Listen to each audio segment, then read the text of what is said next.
The world of global finance is often portrayed in economics textbooks as something that was carefully crafted by governments, designed through legislation, regulated by central banks, and refined by economists with charts and formulas. But this is only the surface of the story. The real history is much older, much stranger, and far more human. Before modern institutions, before regulations, before the very concept of a financial system even existed, the world's money moved through secret networks, private alliances, merchant diasporas, religious orders, trading guilds, family dynasties, and underground webs of trust. These systems operated across borders, often long before nations had the power or understanding to even control them. The first global financial system didn't run on laws. It ran on relationships. It ran on loyalty, and often, it ran in the shadows.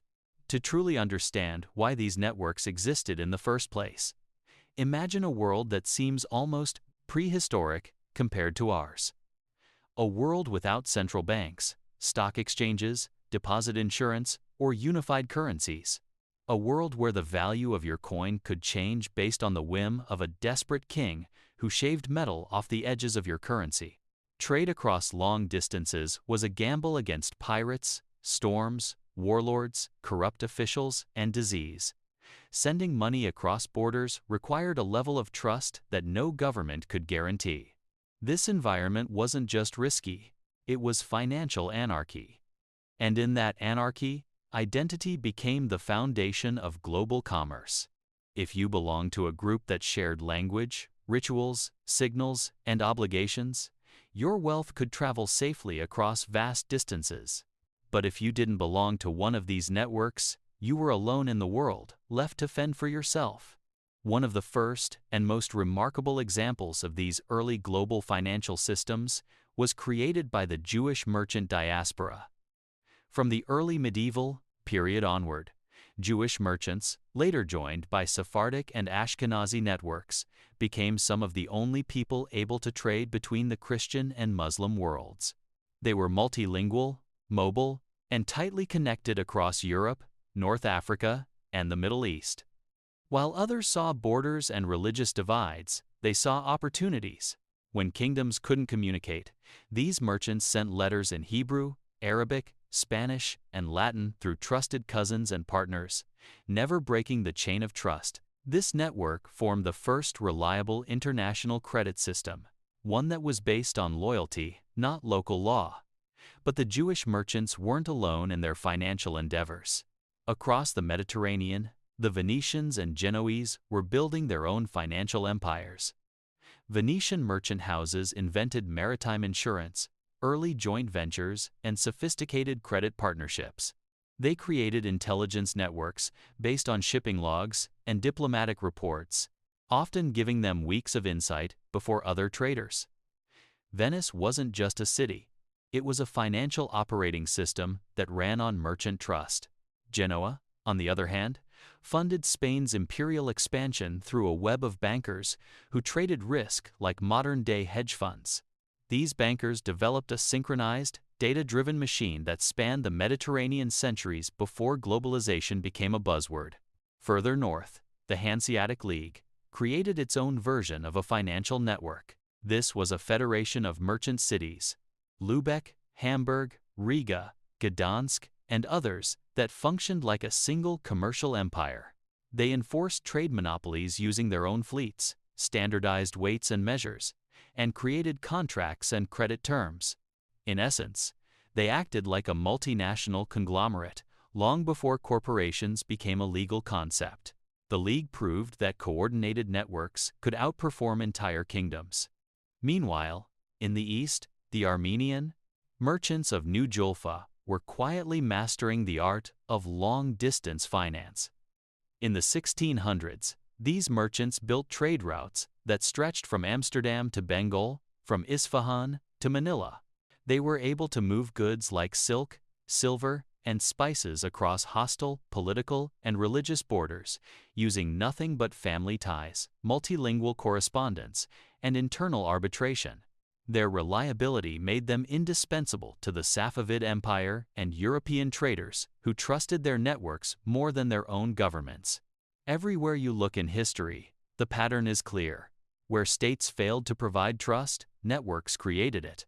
But perhaps the most dramatic example of a secretive financial network comes from an unlikely source: an order of warrior monks, the Knights Templar. Founded in 1119 to protect Christian pilgrims, the Templars discovered that finance was more powerful than swords. They built secure compounds across Europe and the Levant, accepted deposits, and issued coded letters of credit that could be redeemed across continents. They effectively invented the international wire transfer. But as their wealth and secrecy grew, so did their political danger. In 1307, King Philip IV of France, desperate due to his own debts, arrested thousands of Templars, seized their assets, and tried to erase their order from history. Yet, the Templar system of credit, deposits, and international transfer survived and was absorbed into later networks. As Europe moved into the late Middle Ages, the financial power shifted from religious orders to powerful family dynasties. The Italian banking families, the Bardi, Peruzzi, Medici, and later the Fugger family in Germany, became the backbone of European finance. They built branch networks across capitals, used coded communications to move money faster than royal messengers, and invented modern accounting. They financed kings, popes, and empires. The Fuggers alone funded the election of Holy Roman Emperor Charles V, showing that private finance could decide the fate of entire nations. As the Renaissance and Enlightenment unfolded, one network emerged with more power than governments: the Jesuit order.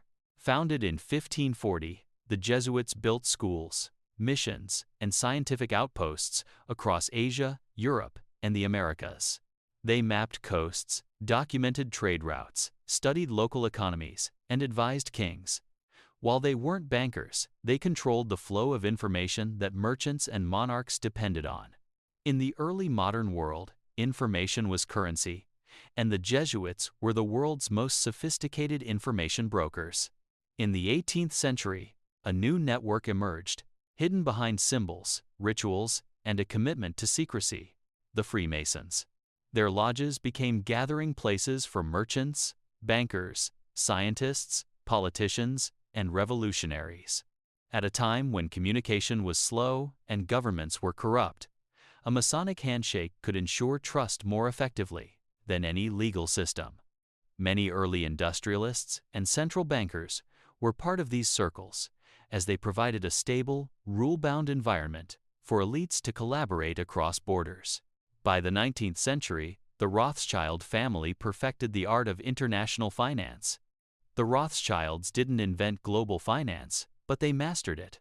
They created the fastest private communication system in Europe, faster than royal couriers and military dispatch riders. They stationed each brother in a different European capital: London, Paris, Frankfurt, Vienna, Naples, and connected them through coded letters, bonded couriers, and personal trust.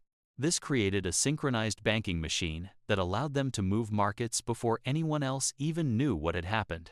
The Rothschilds funded governments that didn't trust each other, moved money across borders at war, and stabilized currencies. They built the arteries of the modern economy, setting the stage for the world as we know it today. Fast forward to today, and we see the same patterns in our modern financial systems. While public institutions such as central banks, stock exchanges, and national bond markets have emerged to tame private networks, the old networks still exist. They've just merged with new institutions. Modern shadow banking, offshore banking, private equity networks, and multinational business forums resemble the old networks of medieval merchants. Today's financial players, central banks, multinational corporations, sovereign wealth funds, operate through alliances and influence groups that function similarly to the networks of the past. Behind every financial crisis, we can still trace the outlines of these old networks. In the 2008 financial collapse, it wasn't just the institutions that failed. It was the private relationships between banks, regulators, and global investors that decided who survived. During the Eurozone crisis, it wasn't laws that determined bailouts, but networks of political and financial influence. Even today, the most powerful players in finance rely on these networks to move faster than laws, faster than markets, and often faster than governments. It's tempting to view these networks as conspiratorial or sinister, but they're simply structural. These networks exist because financial systems cannot function without trust, information, and coordination. Governments, even today, struggle to provide these elements at scale. When markets panic or currencies collapse, it's not the law that restores order, it's the networks. These private relationships, the quiet phone calls, the behind-the-scenes negotiations are what keep the financial system running. The lesson history teaches us is this: every major public financial institution sits on the foundation of a private network. And it's within these networks that the real power resides. The Knights Templar didn't just invent letters of credit. The Jewish and Armenian diasporas didn't just connect continents. The Italians didn't just invent banking. The Jesuits didn't just collect knowledge. The Freemasons didn't just hold secret meetings. The Rothschilds didn't just fund empires. They all built the nervous system of today's global economy, a web of trust, leverage, communication, and influence that moves faster than laws, faster than governments, and sometimes faster than markets themselves. So, the question we must ask ourselves today is this: are we living in a system of institutions, or a system of networks wearing institutional clothing? The deeper truth is that, as the world becomes more complex, trust becomes more valuable. And trust still flows through private networks, long before it reaches public systems. That's why, in every financial crisis, those with access to the right network survive, while those outside them pay the price. It's not fair, it's not transparent, but it's reality. Global finance was born in the shadows, and even now, centuries later, the shadows still shape it.